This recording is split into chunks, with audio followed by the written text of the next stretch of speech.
Amigas y amigos, gracias por acompañarme en este su bonito canal, El Charro en Vivo. Hoy vamos a ver la firma del acuerdo de apertura contra la inflación y la carestía. ¿En qué consiste este acuerdo que fue firmado por el presidente de la República con el objeto de que no aumenten los precios de la canasta básica?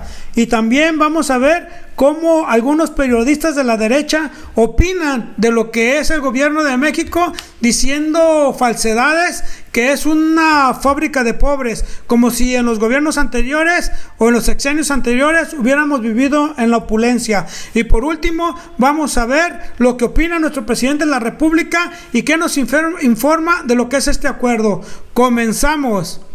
Sí, amigos y amigas, hoy se firmó el acuerdo de apertura contra la inflación y la carestía, y este acuerdo consiste básicamente en que el gobierno se compromete a no aumentar el combustible, no aumentar los impuestos, aranceles, evitar las barreras arancelarias, no aumentar las casetas, cancelar importación de frijol y maíz, con el objeto de que México alcance la autosuficiencia en estos alimentos, todo con el objeto de que no aumenten los precios de la canasta básica y así asegurarle al pueblo de México el acceso a estos productos y que la inflación no tenga un impacto en ellos. Para esto vamos a ver qué es lo que opina nuestro presidente de qué es este acuerdo. Tiene que ver con una canasta básica de 24 productos que van a tener un costo de 1,039 pesos. Y ahora sí, vamos a firmar.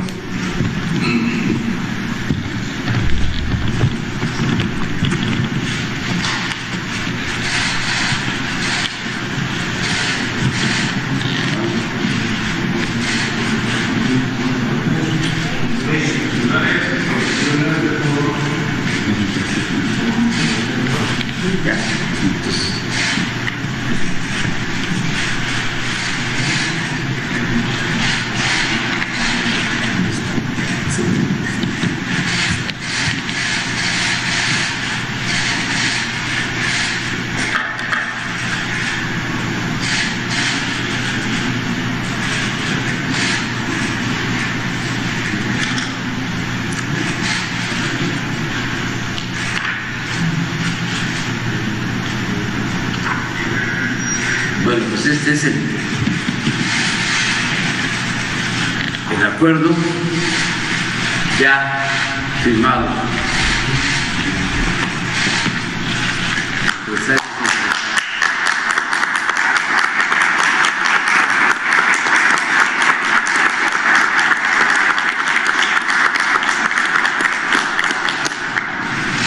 ya todos firmaron, agradeciendo. Si lo desean, ¿por qué no vienen aquí? Pues ese es un gran acuerdo que alcanza el presidente de la República con algunos de los empresarios más fuertes de nuestro país, con el objeto de que la inflación no tenga impacto en el salario de los trabajadores y que realmente se les garantice el acceso a productos que satisfagan las necesidades de todos los mexicanos y de sus familias. Se supone que es para una familia de 4 personas. Es una canasta básica, como ya lo dijo el presidente, muy amplia, que tiene 45 productos y no como era antes, que realmente era una canasta muy reducida y que realmente no garantizaba el pleno desarrollo de los mexicanos. Sin embargo, es un gran esfuerzo que se realiza cuando acusan a nuestro presidente de que no trabaja. Él no ha dejado de trabajar, ha estado luchando, lo hace por el bien de México, y esto lo hace con el objeto de que en el país, pues al parecer, aunque están prohibidos los monopolios, pues estos tienen las tiendas o los supermercados, pues parece ser que parecen ser monopolios y hay unas prácticas muy injustas para hacer aparentar que hay libertad, que hay una libre competencia, y sin embargo hay un control de precios porque ellos tienen el mayor número de abasto, o los mexicanos se abastecen en los centros comerciales. ¿Cuáles estos? Que explica el secretario de Hacienda. Los empresarios que nos apoyan y que están aquí son Antonio Suárez Gutiérrez de Tun y Atún, Leobi Carranza Beltrán, Grupo Pinza Dolores Atún, Juan Antonio González Moreno, Grupo Gruma Maseca Tortillas, Altagracia Gómez Sierra Minza Tortillas, Daniel Salazar Ferrer Bachoco Pollo y Huevo, Isidro Ávila Lupercio San Juan Huevo, Jesús Vizcarra Calderón Su Carne de Res, Arnulfo Ortiz Grupo Gusi Carne de Res, José Saga Mizrahi Opormex Carne de Cerdo, Eugenio Caballero Sada Sigma Alimentos Carne de Cerdo, Guilherme Lureiro Walmart Distribuidores, Javier Treviño Walmart Distribuidores, Ricardo Martín Bringas Soriana Distribuidores, Alfonso Celis Socorro Huevo, Antonio Chedraui Obeso Chedraui Distribuidores y Alfonso Rosales Huevo Valleverde. Estos son los participantes, ese es el acuerdo. Gracias, señor. Pues ahí están los empresarios que participan en este acuerdo, y vemos pues que estos empresarios producen productos que simplemente uno se los imagina al nombrar los nombres de las empresas. Esto es un gran esfuerzo del gobierno para evitar que estén aumentando constantemente los precios, y ojalá estos empresarios sí respeten el acuerdo, ya que se dice que realmente hay una competencia desleal y hay una inflación disfrazada, porque el gobierno ha hecho un gran esfuerzo, no ha aumentado los impuestos, no ha aumentado el combustible, no han aumentado las casetas, entonces no tiene por qué estar aumentando estos productos básicos, pero sin embargo la derecha parece ser que no está en México. Miren lo que opinan estos periodistas y esta analista extranjera que opina en México, pero realmente parece ser que nos está recreando cómo era antes, no la actualidad de México. Vamos a escucharlos, porque este programa lo dieron el fin de semana, ayer. Una sola persona te va a sacar adelante o es perfecta, siento que es el peor daño que se le puede hacer a una sociedad, porque incluso no debería de pasar ni siquiera en una familia. Me gustó mucho lo que dijiste, de que estas son fábricas de pobres, y que esa pobreza, que lo hemos comentado varias veces en esta mesa, Ángel, Carlos, hemos dicho, cuando dice el presidente, nos cayó como anillo al dedo la pandemia, es porque aumentó 12 millones de pobres, según el Coneval, y 5.100.000 personas más, 400.000 personas más en pobreza laboral. Entonces, ¿qué es lo que pasa con todas esas personas? Pasan a depender, ¿clientela? Literalmente, es clientelar del propio gobierno. Entonces el gobierno les da de comer, pero les quita su voto, ¿no? Y entonces esa es una manera de perpetuarse perversamente en el poder. Y te voy a decir una cosa que yo le he hablado mucho con los empresarios, porque a mí me gusta diferenciar. Sí, a mí me gusta diferenciar. Mira, pues el empresario, ese es el tipo que dice, mañana voy a salir a vender pastelitos. Y se inventa una receta y los pone en la calle y hace lo mejor que puede, porque la gente voluntariamente, sin coerción, que es la maravilla del mercado, nadie está obligado a nada, le compre y así sostener a su familia. El empresario, en cambio, es alguien que cuando empieza a vender pastelitos, pero ve que el vecino también está vendiendo pastelitos, no le parece. Entonces manda a llamar a su gobernante y le dice, oye, invéntate un impuesto, porque aquel usa manteca mientras que yo uso mantequilla. Invéntate una campaña donde diga que la manteca es mala y él va a tener que pagar más impuestos. Todo por fregarse a la competencia, ¿no?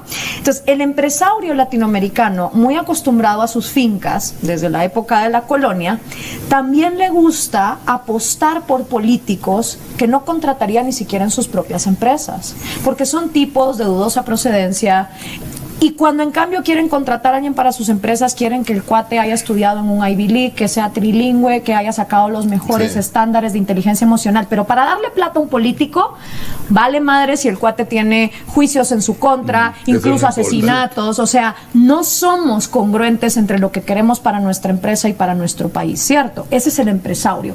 Y ese empresario tiene la misma lógica que la gente en pobreza. Pero la gente en pobreza todavía se lo perdono. Porque si tú sos una mamá soltera con 3 niños, 4 empleos, que tiene que salir adelante, y llega el político cada 6 años y te dice, aquí hay una bolsa con comida, o aquí hay una refrigeradora, odio, tómalo, agárralo. ¿Sabes qué? Prefiero que mis impuestos terminen en una refrigeradora en tu casa que en los bolsillos de un político corrupto. Pero esa lógica de las personas en pobreza es la misma que la del empresario. El empresario también vende su voto, tal vez no a cambio de una gallina, pero a cambio de un proteccionismo, de una ley que lo proteja a él del mercado internacional, que le dé cierto subsidio. Y esa es la gente, volviendo a lo de los líderes y qué hacen los líderes de la sociedad, la que pone a estas personas en el gobierno. O sea, los Chávez, los Lulas, los Kirchner, ellos no llegan al poder solo por los pobres. Porque ¿sabes qué? Los pobres no son los que tienen la plata para ponerte vallas publicitarias, anuncios, programas de radio. Eso lo da otra parte de la sociedad. Y la lógica es la misma. Así como el pobre vende su voto por una gallina, el rico lo vende por protégeme. Y si los cambiamos de papel, harían exactamente lo mismo. Entonces, es siempre ver al gobierno como una mina de oro, de cómo le puedo sacar. Y es lógico verlo así, porque como el gobierno no nos da lo que sí nos debería de dar, que es seguridad y justicia, igualdad ante la ley, todos lo vemos como una vaca de oro, que por lo menos algo le vamos a extraer, algo le tenemos que sacar. Y ahora agregue el narco, que es el que quiere tomar hacer el takeover precisamente sobre el Estado para tenerlo todos los controles desde ahí. Sí, y yo te digo... ¿Cómo ven, queridos amigos?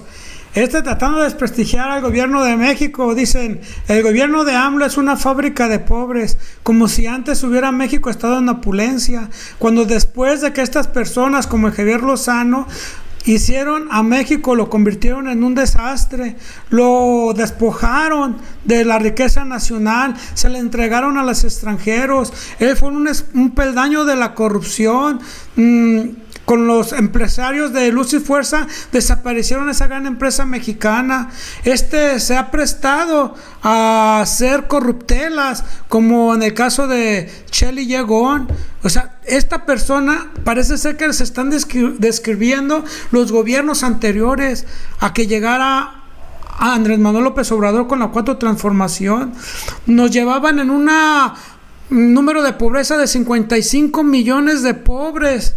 Habían hecho al pueblo de México que prácticamente desaparecieron la clase media, sumieron al pueblo en la pobreza, en la desesperación. Sus programas eran clientelares, como era el tortibono, como eran, digamos, la entrega de leche en Liconza, programas que realmente no llevaban a nada y que eran realmente clientelares, porque un gran número de la población no le daban, tenía que ser muy pobre. Eso sí era una compra de voto. Ahorita en la actualidad tenemos programas generales, programas que realmente están ayudando a la gente a salir de la pobreza. Es un gran paso.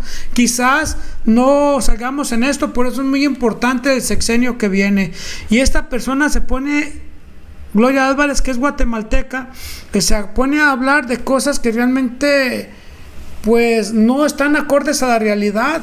Parece ser que está describiendo lo que se vivieron en los gobiernos, que debería avergonzarse Javier Lozano y el Alarraqui, el Carlos. ¿Por qué? Porque realmente ellos fueron causantes de este desastre, del desastre en que nos llevaban. Pero vamos a ver qué fue lo que opina nuestro presidente de la República, o por qué están tan enojados. Si realmente lo que dice ella, no se han aumentado impuestos, no se han aumentado los combustibles, y ella está hablando de cosas que ya no es la realidad. Vamos a ver lo que opina nuestro presidente. Tiene que seguir habiendo debate, que antes no había, nada más era la opinión aplastante, ¿no?, del régimen y sus apoyadores. Ahora es distinto, ya hay cambios Lo he venido diciendo. Cuando hablábamos de transformación, se pensaba de que era un lema de campaña, como se dice más publicitariamente, un eslogan. Yo advertí, recuerdo bien el discurso de cierre de campaña, dije, va a ser una transformación profunda. Y dije, igual que la independencia, que la reforma, que la revolución, jamás que de manera pacífica, pero igual de profunda como las 3 transformaciones históricas, porque vamos a arrancar de raíz el régimen de corrupción, de privilegios. Y eso es lo que está sucediendo. Entonces muchos pensaron que iba a ser más de lo mismo. Acuérdense que ya habían engañado en el 2000, hablando del cambio. Y fue más de lo mismo. Algunos dicen, hasta peor.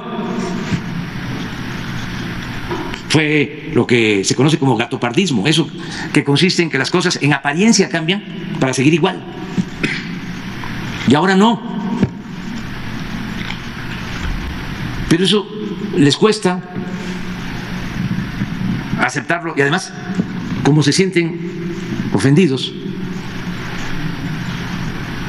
porque pues ya no tienen los privilegios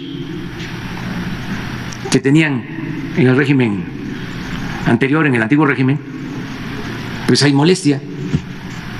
Siempre he dicho que no es porque se les haya afectado en lo económico solamente. Hay un grupo que sí está molesto porque antes no pagaba impuestos, entonces ya se daban el lujo de echarle la culpa a los de abajo, que si no había recaudación era porque existía el comercio ambulante o la llamada economía informal y que ellos no pagaban impuestos, cuando lo cierto es que los de mero arriba, los que obtenían más ingresos, no pagaban impuestos o se les condonaba, y crearon incluso todo un sistema de facturaciones falsas y hacían lo que querían. Entonces esos sí están molestos. Pues a ver si les suena, amigos y amigas, a este peldaño de la corrupción, Javier Lozano, y esta periodista que no conoce realmente la realidad de México. Amigos y amigas, usted está bien informado. Nos vemos hasta la próxima.